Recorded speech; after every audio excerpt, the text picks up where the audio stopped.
You see offensive tackle Joe Cotton, starting offensive tackle, and I would say burgeoning star offensive tackle Joe Cotton, considering your play so far through 3 games, Joe. It's been a really solid non-conference for you. What do you think was the biggest key to not only how well you've run blocked, but just pretty much protected Brendan Sorsby, you individually and as a whole, about as well as you guys can possibly ask for? Well, I mean, it's first with the 5 up front, and then the coaching staff. And, we got running backs that are blocking well. We got tight ends that are blocking really well, and we're going into the game like knowing what blitzes that they run, knowing what kind of stunts they run, so we're able to like have that in the back of our brain. But then we obviously have more of like an attack mindset when it comes to pass protection. So that's been something that I've been trying to get better at each and every week, is just going after them, getting hands on, and just, stopping the rush right away. And it's been going well so far. But this past week with the bye week, it's been awesome for me to kind of fix a lot of the things that I've been struggling at throughout these first 3 games, and then just be able to like conceptualize the offense more. Yeah. When you talk about the coaching, what is different between now and your former time in the FCS? What is the biggest change from South Dakota to here that is kind of the change in your technique and has allowed you to carry over great play from the FCS and been basically at the same level, at a much higher level of competition across the Yeah, so I had amazing coaches where I was at before, but we did more of like we were doing more like setting back and just letting things happen in front of us. For the pass blocking? Yeah, for the pass protection. The run game's a little bit the same. Yeah. Some different footwork here and there. That's something that I've been able to switch throughout my time here so far. But, I had a couple of really good coaches at South Dakota that kind of instilled a whole bunch of like values into me, a whole bunch of footwork stuff. Like they got my mindset, my eating right. So just having that before coming in here just like set the standard, and then this is just like getting to a whole other level. How do you feel kind of getting to the quarterway point of your first run at the Power Conference level? I just can't wait to get into conference play. Yeah. I cannot wait to just each week we have great competition, able to go out there every single week. We're gonna make it to Dallas at the end of the year. So it's just stacking wins, enjoying it with the guys. And winning games are a lot of fun, but it's not easy. So it's just getting to that point that we just keep winning games, and just like I said, we'll make it to Dallas. In a conference like the Big 12, and really college football in general this year, there's not like that dominant Alabama or a dominant Georgia overarching in the entire sphere, but especially in the Big 12.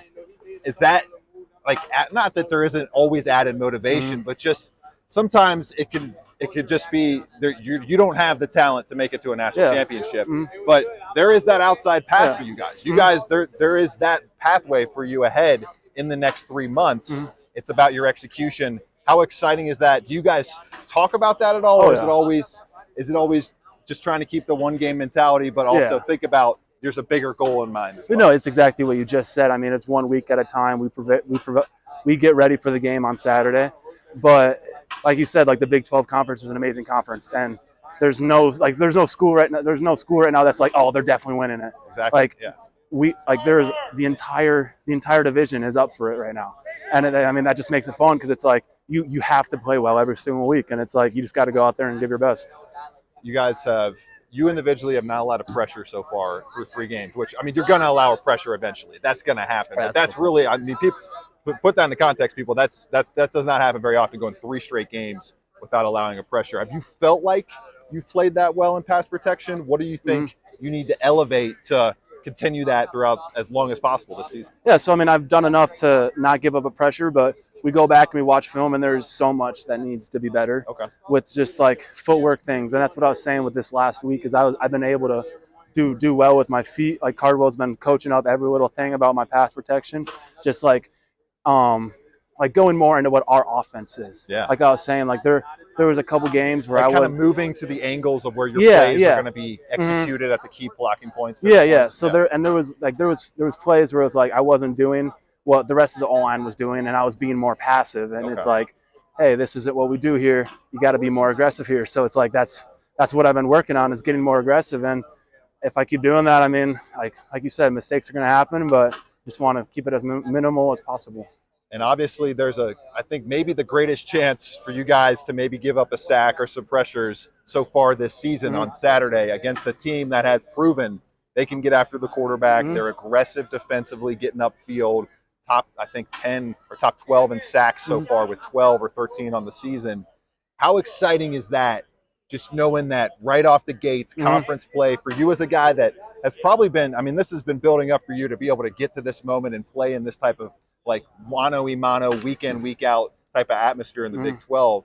Just describe that excitement that you're to be able to go up against an opponent this good in Kansas. And Yeah, so obviously we were able to have the week off, and Kansas had a really good game last week. I think it was against West Virginia. Against West Virginia. I mean the defense played really well. The D line are guys that get after it every single play.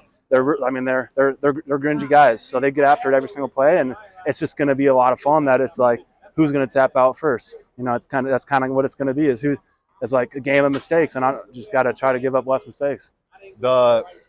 Correct me if I'm wrong. Did you have any false starts in the game against Nebraska? I can't remember. I don't think. Yes, I had one. You have one? Yeah, I had one. Yeah. So I think they were kind of scattered across the line. It wasn't just one guy really making mistakes, and that's evident of the atmosphere that you guys played in there. And it's tracking to be not as loud, not as many people, but a similar crowd level size to what a sold out crowd here at Nippert Stadium would feel like. So being on the other side of an atmosphere like that, what have you guys done to kind of clean that up? And is there anything you can really do to simulate that type of environment? Yeah, so we today we had the speaker going. It was playing some fan noise, and I mean that's all we can really do is to get ready for it. I mean, work the silent count, but I think there's like a way to practice that with Brendan. Like I mean, how does that work? Is it just repping it over and over? Yeah, it's just kind of getting reps at it with the fan noise, and I mean it's something that like we have definitely been working. We've been working on since the Nebraska game a lot more. Yeah. So it's definitely something that we're ready for. Last question here for Joe. Two questions. Have you found a place? Maybe you might be living kind of far off campus, so it's not really in your purview to be walking around and finding a different place outside of the building. But is there a place outside of the performance facility that you've kind of enjoyed on campus or around Clifton? I did Cincy Deli. Cincy Deli is a really good place. We get our red card food there.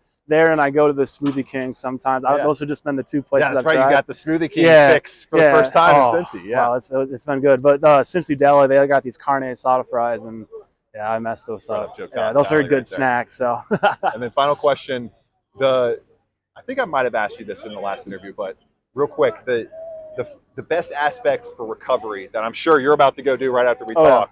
What's your favorite kind of red light therapy? Is it cryotherapy? Is it the sauna? I use it all. Which one is there one that you like being in the most? I love the tubs. I don't know why. Just sitting in the tubs. I love sitting in the hot tub and then going. The cold tub is cold.